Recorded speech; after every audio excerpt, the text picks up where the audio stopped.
بسم اللہ الرحمن الرحیم۔ صرف 5 منٹ کا مدرسہ قرآن و حدیث کی روشنی میں 208واں دن 28 رجب المرجب۔ نمبر 1، اسلامی تاریخ۔ حضرت عبداللہ بن عمر رضی اللہ تعالی عنہ رسول اللہ صلی اللہ علیہ وسلم کے جلیل القدر صحابی اور حضرت عمر فاروق رضی اللہ عنہ کے سب سے زیادہ باکمال صاحبزادے ہیں۔ ان کے نیکی و تقوی کی شہادت خود رسول اللہ صلی اللہ علیہ وسلم نے دی۔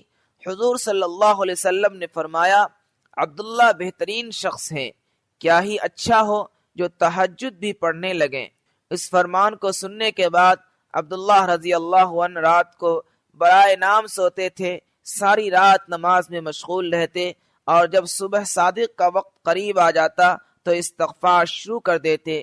ایک بار رسول اللہ صلی اللہ علیہ وسلم نے ان کا کندھا پکڑ کر فرمایا، دنیا میں ایسے رہو جیسے تم پردیسی ہو یا مسافر ہو، اور اپنے آپ کو مردوں میں شمار کرو۔ حضور صلی اللہ علیہ وسلم کے اس ارشاد کے سبب حضرت عبداللہ رضی اللہ عنہ نے پوری زندگی زاہدانہ گزار دی۔ بچپن ہی میں اپنے والدین کے ساتھ ایمان لائے اور اپنے والد کے ساتھ مدینہ کی ہجرت کی۔ کم عمری کی وجہ سے غزوہ بدر اور احد میں شریک نہ ہو سکے۔ غزوہ خندق میں انہوں نے شرکت کی اور اس وقت ان کی عمر صرف 15 سال کی تھی۔ 84 سال کی عمر میں ذی الحجہ سن 73 ہجری کو مکہ مکرمہ میں وفات پائی اور وہیں مدفون ہوئے۔ نمبر 2، حضور صلی اللہ علیہ وسلم کا معجزہ، بھیڑیے کا آپ صلی اللہ علیہ وسلم کی نبوت کی خبر دینا۔ ایک مرتبہ بھیڑیا ایک چرواہے کی بکریوں میں سے ایک بکری لے بھاگا۔ چرواہے نے دوڑ کر فوراً اپنی بکری اس سے چھڑا لی۔ بھیڑیے کو اللہ تعالیٰ نے بات کرنے کی طاقت دی۔ اس نے چرواہے سے کہا، خدا نے مجھے جو رزق دیا تھا اسے تو نے مجھ سے چھڑا لیا۔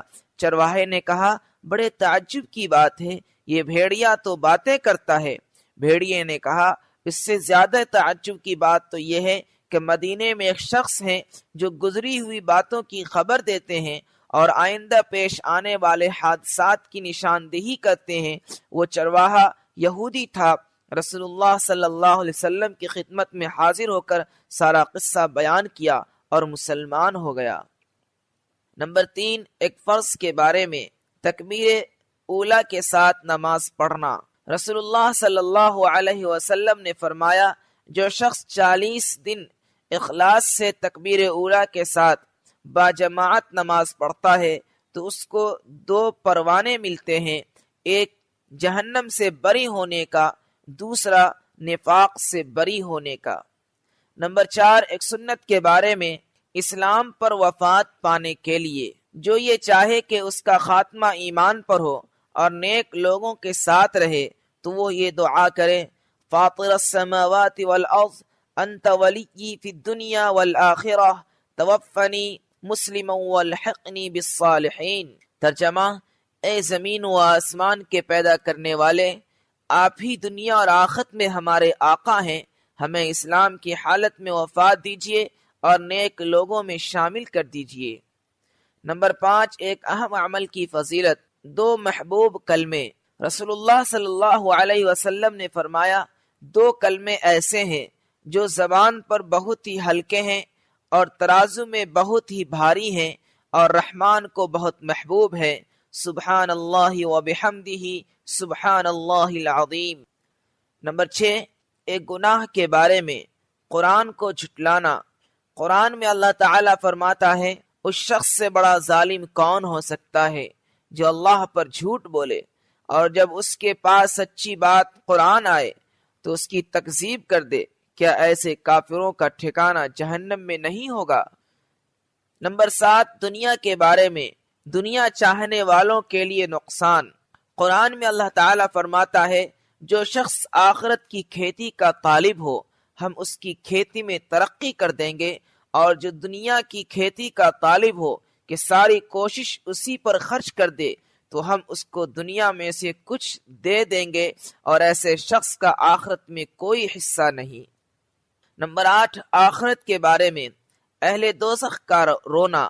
رسول اللہ صلی اللہ علیہ وسلم نے فرمایا، دوزخ والوں پر رونے کا عذاب مسلط کیا جائے گا تو وہ اتنا روئیں گے کہ آنسو خشک ہو جائیں گے، اس کے بعد روتے ہوئے آنکھوں سے خون بہائیں گے، یہاں تک کہ ان کے چہروں پر گڑھے کی طرح پھٹن پڑ جائے گی۔